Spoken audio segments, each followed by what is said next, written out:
Right, guys. So we're going to be finishing up our notes today on group communication. We just finished before I started recording, going over all the other parts of what makes a group a group. And what we're going to get into today is group rules, not group roles, because we talked about roles yesterday. My computer went plain black and froze. No problem. No problem. Glad you're back in. So let's talk about rules for a second. Rules are annoying, but they're also needed because if we don't have order, then all that's left is chaos. And then when you have chaos, that just leads to destruction. So, in order to make sure that that doesn't happen, you have to have some sort of order in place. Okay, this is why we have laws. This is why we have certain rules in the classroom. This is why we have other things like that. So, there are certain rules. Mr. Smith, I don't get it. Why couldn't we wear hats in school? Because if you don't remember, like a couple of years ago, that was like the longest thing. You weren't allowed to wear hats in school. And then they changed it for seemingly no arbitrary reason at all. Because they're like, you know what? You're right. You guys can wear hats in school. And everyone was completely fine with it. Now, one of the biggest jumps in rules between y'all being in school and me being in school, if I had my cell phone out in any class, it didn't matter if the teacher was like the coolest teacher in the entire world, that thing was getting picked up and I would not get it back until the end of the day. And my parents would have to call the school for me to go get it. That's the biggest jump between school now and school then. There are some teachers that realize that cell phones are a part of society, because we live in a society, but there are other teachers that still kind of operate under that measure because they were teaching back then when the rules were so strict. As someone that understands that, hey, maybe you just don't need to be looking at a screen for 45 minutes working on something specifically, and you need to give your brain a little break, I tend to be a little bit more lax on that rule when it comes to it. However, this comes back to bite me in the butt because I do have students that do sit on their phones during the Zoom, do sit on their phones after the Zoom, and then at the end of it all, Mr. Smith, what can I do to pick up my grade? I'm just kidding. But of course, where there are rules in certain instances for certain things to happen. But enough about rules and laws and chaos. Let's talk about group rules specifically. So individuals in a group are expected to do certain things. And if they do not do these things, there are consequences. Sometimes the consequences can be as simple as, you're not in the group anymore, or it can be as serious as straight to jail. All right, I'm gonna stop using the gap because I feel like comedy comes in threes, and I've already used it 3 times for 3 different jokes, so I'm done. There you go. So there are 2 different types of rules. There are explicit rules and there's implicit rules. So explicit, I feel like when you guys hear that word, you think bad words because we hear like, explicit lyrics. Not necessarily. So when we're talking about explicit rules now, explicit sounds a lot like what word?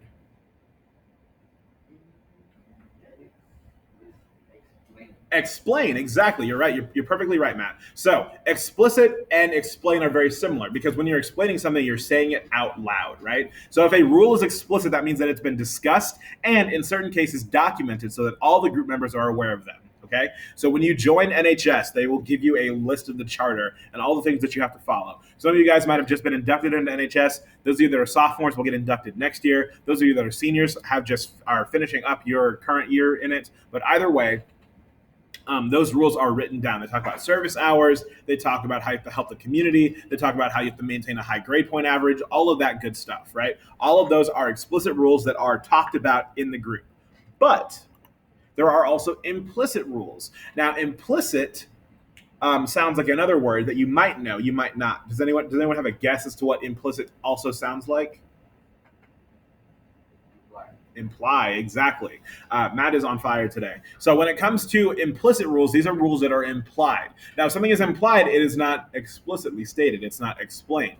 So we don't ever say you have to wear shoes to school, right? But if a kid just rolled up like barefoot, like toenails crusty, like I'm saying, like he's got dirt and mud and like tracked in weird like stuff on his feet, just walking around. Exactly. So if a kid walked in with no shoes, we'd be like, what are you doing? He's like, I mean, you guys never told me I couldn't wear shoes. Like, yeah, but it was an implied rule, right? So it's just something that we always expect. Like, it was very frustrating when like people were walking around saying that like having companies force them to wear a mask was this is an assault on my freedom, and I will not be tolerated in any way, shape, or form because I do not live in this oppressive America. All All right. I know I said I wouldn't hit the gavel again, but again, what I'm saying right here is that it's also implied that you wear clothes to stores, but people don't get up in arms about that too. So it's just people being mad for attention. But again, we can get into that another day. But following an implicit rule is a little bit more complicated because it's not something that is explained out loud. Then, of course, we have norms. These are standardized behaviors individuals in the group ought to do under any circumstances. This is why we have fire drills. This is why we have, unfortunately, active shooter drills. This is why we have things that we have to do if someone is COVID positive, if someone is too close to you, if there is a student that starts a fight, if there's a student that approaches a teacher, if there's some sort of instance, there are norms that we usually do to follow. When there's a fire drill, we all go outside in a certain direction to leave the building, because if the building ever catches on fire, people are going to be like, well, what do we do? We've literally been doing drills for 13 years. Follow the directions, but it doesn't matter because we've gone in the same direction every single time. But Mr. Smith, what if that part of the building's on fire? Then go the other way. Like don't go into the restroom. That's a horrible idea. But because this entire school is made of cinder blocks, so it literally is like a giant oven. Like there's just yeah. So you need to yeet out of here if the school's ever on fire, for sure. Okay. So we talked about explicit rules, implicit rules, and norms. Let's talk about conflict. Mr. Smith, this is the part of the story that the characters fight, right? Yeah, man versus man, man versus society, man versus nature, man versus self, right? Not that kind of conflict. I'm just talking about literal problems that could arise in a group. Disruption or breakdown of the communication process among group members. There's a couple different types. We have emotional conflict from relationships with others, and can include lack of trust, feelings of dislike or animosity, and or frustration. It is very, very easy to pair a smart student with a student that does not do their work, and for them to have a problem with each other because they disagree on a fundamental level. Okay, so emotional conflicts are going to happen in groups. But the thing that Summer was talking about in her warm-up is actually the task conflict. So this is a conflict regarding how to best complete the assignment being performed. So let's say that I pair up Jesus, Matt, Summer, and Julian together for an assignment. And Matt wants to do it a certain way, but Summer wants to do it a certain way. And they kind of butt heads until one of them figures out, no, we need to do it this way. And if we don't do it this way, then I'm not going to help at all. And so that usually ends up happening. And then that will lead back to the emotional conflict, right? But in the case of this, a task conflict is just struggling how to figure out how to handle the situation. But then we have conflict style, and that's going to be our own reactions to conflict. You are probably all one of these things. We have avoidant people. Sounds like the word avoid. So, problem? I just don't even want to be a part of it. I'm going to just, wall myself off. I'm not here.